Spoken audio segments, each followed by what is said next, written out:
Jujutsu Kaisen 246 has officially arrived, and it's given us a lot of information for us to tussle with. So, you know what else you should tussle with? That subscribe button down below. But, like I said, there's a lot of stuff that's going on in this chapter here, and a lot of little details that you may or may not have noticed. So, without further ado, let's just get into all of it. This chapter opens up with Kusakabe laying his life on the line to save Higuruma, and it also turns out that Kusakabe used Simple Domain to counter the slashes that Sukuna had thrown at him. Now, in the leaks video, I mentioned that I wasn't quite sure how Simple Domain could do this, as Simple Domain was meant to be used as a countermeasure for domains, and a lot of you guys were like, no, Weeb, you're fucking crazy, this can happen. So I went back and I double checked this, because every instance of new shadow style Simple Domain that has been used, it has been used to counter an actual domain. Yuki vs Kenjaku, Muta vs Mahito, Gojo vs Sukuna, Todo vs Mahito. Every other instance of new shadow style Simple Domain has never been shown to dampen chaos techniques outside of a domain, which makes me wonder if Kusakabe is either just simply not fucking talented with the new shadow style, or Gege fumbled a little bit and forgot what Simple Domain actually does, or it has always just done this and we've just never been aware of it, because even the explanation didn't really cover this. However, Sukuna does mention it's not just the brat, they've all leveled up their fundamentals in Chaosed Energy Strengthening, and then goes on to say, on top of that, while not to the degree of domain amplification, that Simple Domain seemed to weaken my technique. So it is entirely possible that this just may be the fruits of the labor from the 2 months of training and the prep time that they've had, and apparently new shadow style Simple Domain is way more capable than we originally thought. But Kusakabe goes on to give us some information on Sukuna's slashes, because I know a lot of people here are like, why the fuck doesn't Sukuna just end these motherfuckers instantly? Well, Kusakabe believes that not all of his slashes are actually capable of splitting the world, mentioning that if you stop to think about it, it makes sense. You would need a charger period or some sort of binding vow in order to expand the target's range of his technique, which does make me wonder, if it needs a charge up, then why the fuck would Gojo sit back and watch that charge up happen? Doesn't quite make sense to me. And if it needs a binding vow, what's the trade-off? What's the binding vow in for? There has to be some sort of limitation on Sukuna in order to gain that kind of power. That's just generally how they kind of work. They're like the law of equivalence exchange. Or maybe it needs both. We saw Sukuna use the World Slash against Kashimo, and that used full incantations. I mean, I don't know. Personally, this whole thing feels a little bit confusing. I've said it before, and I'm starting to say it again. I feel as if we're very close to the end game now for Gege to be playing his cards way too close to his chest here, and I've been saying this for a long time. I know I've been a big proponent of just let Gege cook, but even now I'm starting to feel a little bit impatient, and I want to know what's going on, man. And it's probably just my own personal bias, I think. Anyway, Kusakabe goes on to give us some information on Sukuna's cleave and dismantle. His projectiles are a form of dismantle, and slash that bisects the world is a strengthened dismantle with an expanded target. Cleave activates once it touches its target, except within his domain. It's instant death if we get caught by cleave at a point blank dismantle or the slash that bisects the world. No matter amount of chaos energy, reinforcement, domain amplification, or simple domains are gonna stop those. And the most disturbing thing is he's not using those flames from Shibuya. Kusakabe also mentions how Sukuna is still yet to use the fire arrow, noting that it had enough firepower to exercise the special grade volcano head, Jogoat, and that they would be toast if he turned it on them. It does make me wonder why Sukuna hasn't used it so far. Obviously, against Gojo, it becomes infinity, but it does make me wonder, maybe he's just playing with his food here, which does seem to be the case, because right after Kusakabe is done giving us his thoughts here, he asks Higuruma if he is good, and then mentions how he'll be willing to die to make sure Higuruma can land a hit on Sukuna and end this fight as soon as possible. Kusakabe then realizing what the fuck he's just said, which I thought was kind of funny. It's very on key for Kusakabe. Sukuna then goes on to smile and says, at the very least, they've upped their defense. I guess I'll go for the legs next. And Sukuna is obviously having a lot of fun in this fight. He really wasn't lying when he said he's in a good mood after his fight with Gojo, and he wasn't expecting Kashimo to spoil it. And apparently Kashimo hasn't spoiled it, because this dude seems to be in a really fucking good mood. But it's really interesting to me that 246 chapters deep, all we really know about Sukuna is that he's just really old and he fucking loves to scrap. It's on site and on business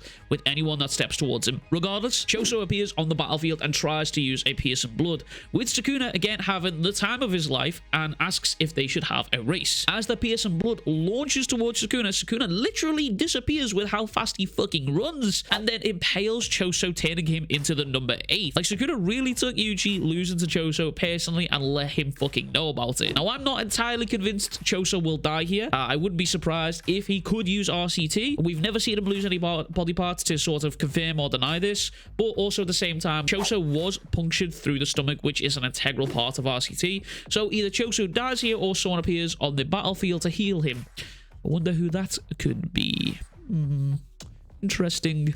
Ino also enters the fray here and is using Nanami's blunt sword, which has now got Nanami's chaos technique infused into it, and it's quite fitting that Ino's using this tool considering he was Nanami's protege. The attack lands on Sukuna and he instantly recognizes that this attack was a lot stronger than what he'd anticipated it to be, and he also confirms that is Nanami's technique imbued within the blade. But however, it was pointed out to me in my comments that Ino's eye is actually back now, and the last time we saw him, he had seemingly lost an eye in his fight against Toji, which makes me wonder if he's been fully healed by Shogo or if he's channeling something related to Nanami via Seance. I made a video based on this, go check that out. However, Sukuna makes light work of Ino and kicks him away like he's fucking nothing, but this is where we start to get into the meat and potatoes of the chapter here, because Yuji and Kusakabe surround Sukuna and Sukuna fires slashes at them both. However, Yuji uses his arms to cover himself up, but Yuji's arms seem to deflect the slashes from Sukuna here. The slashes land on his body and we see blood being drawn from the body, but on the arms the slashes seem to bounce off. The drawn effects are kind of different here. Now I wonder if this is actually what it seems or if it's just an art style change from JJK, but I genuinely wouldn't be surprised if this is what Yuji's arms were capable of and they are actually deflecting the slashes, considering that the last punch that Yuji landed on Sukuna made Sukuna wonder what the fuck is going on here. However, Higuruma rocks up off the back of this attack here and slashes the Executioner's blade towards Sukuna, which misses narrowly, and like this slash literally gave Sukuna a haircut and might actually be the most damage he has taken since the Gojo fight, because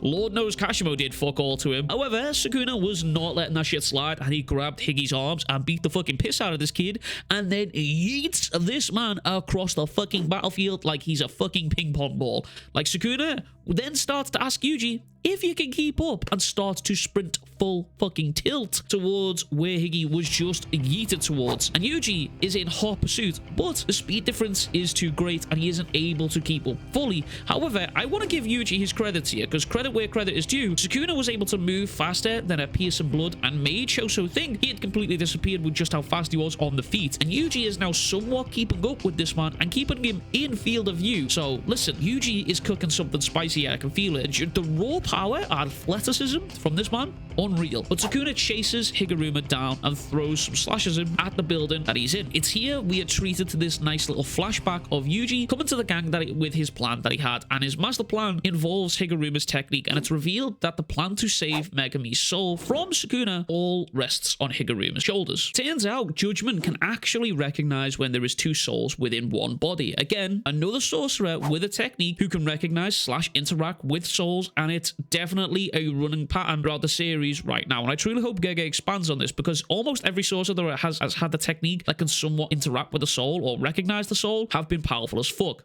Mahito, Kenjaku, Gojo, Higuruma now.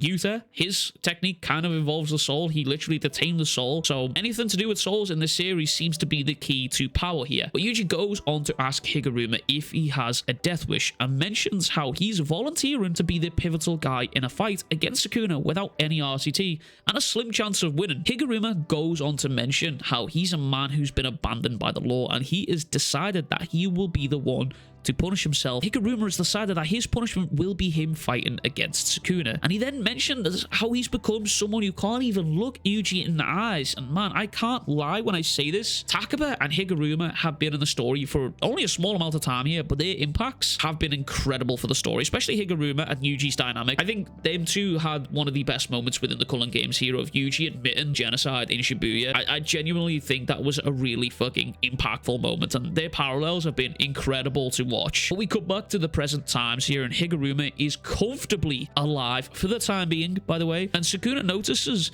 that Higuruma just used domain amplification to completely nullify his slashes, which is actually insane to think about. Higuruma really watched Sukuna use domain amplification against Gojo in their fight and got the concept down on his first time of using it. And I don't want to get my hopes up too much here, but Higuruma and how fast he's developing is really fucking good. But the battle experience is the biggest factor against Sukuna at this point. He even mentions it at the beginning of this chapter, saying that his battle experience and his lack of it was completely exposed at this point. Anyway, Sukuna is completely enthralled by the idea of Higuruma and how fast he's progressing. He kind of reminds me a little bit of Hisoka here. Sukuna is really happy to find someone who has a lot of potential. It does definitely remind me a little bit of Hisoka here. And he's also obsessed with the Executioner Sword that is now beginning to glow again after the domain amp has been used and is out of the way. This is where the narrator describes Higuruma as an unbound talent that rivals even Gojo Satoru. It's interesting to me that both Higuruma and Takaba were both recently awakened players in the Culling Games and have both been compared to Gojo. It's really making what Gojo said a while back come true, because way back in chapter 18, Gojo said that the new generation will not be limited to special grade, and Gege foreshadowed this literally fucking years ago. Yuta, Yuji, Hakari, Maki, Takaba, and Higuruma are that new wave of power that Gojo was apparently fucking talking about. And overall, it's this everything that is going on, it's very, very exciting. This chapter was really fucking exciting. However, I will say I am going to need Gege to start dropping some answers. I'm feeling a little bit frustrated that we are this far in and we're still not getting very many answers. He's still just playing his cards very close to his chest. However, I will say that is a me thing. It's not really a Gege thing. It's definitely my own personal frustration with the story. At the end of the day, it's the story that Gege wants to tell, and we're just here for the ride. I would like to see some answers soon. I would enjoy my ride a lot more if there was some answers given to us.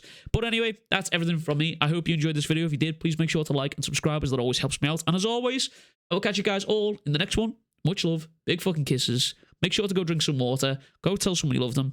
And I'll catch you guys all in the next one. Peace.